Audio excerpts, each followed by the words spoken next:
오프닝 음악 앵커 존 도널드 트럼프 미국 대통령과 시진핑 중국 국가주석이 부산에서 회담을 마친 직후 예상치 못한 분석이 나왔습니다.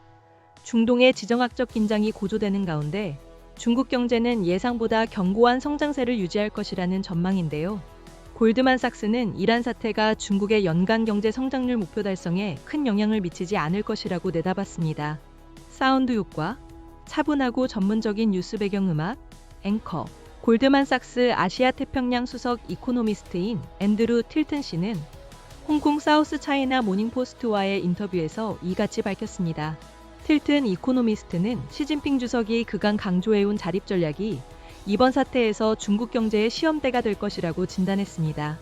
다만 일본, 한국, 중국 등 주요 아시아 국가들은 상대적으로 영향이 적을 것이며 성장률 예상치 조정은 미미할 것으로 예상했습니다. 틸튼 이코노미스트는 중국이 대규모 원유 수입국임에도 불구하고 국내 석탄 의존도, 러시아와의 에너지 파이프라인, 전략 비축유 확보, 그리고 국영기업과 정부 예산을 통한 에너지 가격 충격 흡수 능력을 중국의 강점으로 꼽았습니다. 물론 유가와 천연가스 가격 급등으로 인해 향후 몇 달간 중국 물가의 소폭의 상승 압력이 있을 수 있으며 이로 인해 금리 인하 가능성은 전쟁 이전 예상보다 낮아졌다고 덧붙였습니다. 중국 경제는 현재 수년째 이어지는 내수 부진, 산업과잉 생산, 부동산 시장 침체, 높은 청년 실업률 등 복합적인 어려움 속에서 올해 4.5%에서 5%라는 35년 만에 가장 낮은 성장률 목표를 설정한 바 있습니다. 골드만삭스는 올해 중국의 경제 성장률을 4.7%로 전망하고 있습니다.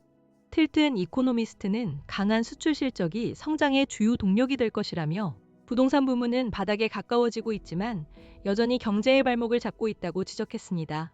또한 중국 정부 예산안은 과도한 경기 부양을 피하려는 의도를 보여주며 양회 기간 동안의 다양한 논의들은 내수 지원 노력 강화와 함께 기술 발전 및 안보 문제에 대한 집중을 시사한다고 설명했습니다.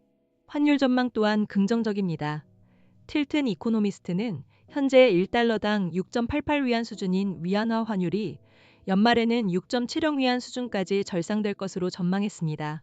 이는 중국 물가가 대부분의 교역 상대국보다 낮고 재화 및 서비스의 상대 가격 관점에서 위안화가 약세인 점을 고려한 분석입니다.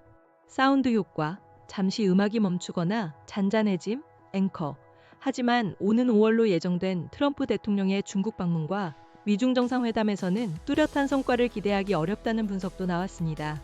틸튼 이코노미스트는 미국 대법원의 국제경제비상권 관세 무효 판결 이후 중국에 적용되는 실제 관세가 낮아진 상태에서 미국이 관세 문제에 대해 제시할 수 있는 것이 제한적일 것이라고 내다봤습니다. 관세 문제가 흐릿해지면서 회담의 판이 작아질 수밖에 없다는 것입니다.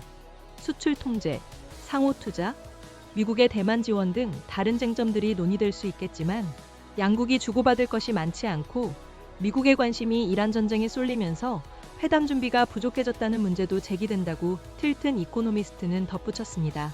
클로징 음악 앵커, 이란발 지정학적 리스크 속에서도 중국 경제의 견조한 성장세 전망과 함께 미중 정상회담에 대한 신중한 예측까지 앞으로의 경제 상황과 국제 정세 변화를 주목해야 할 것입니다. YTN 뉴스였습니다.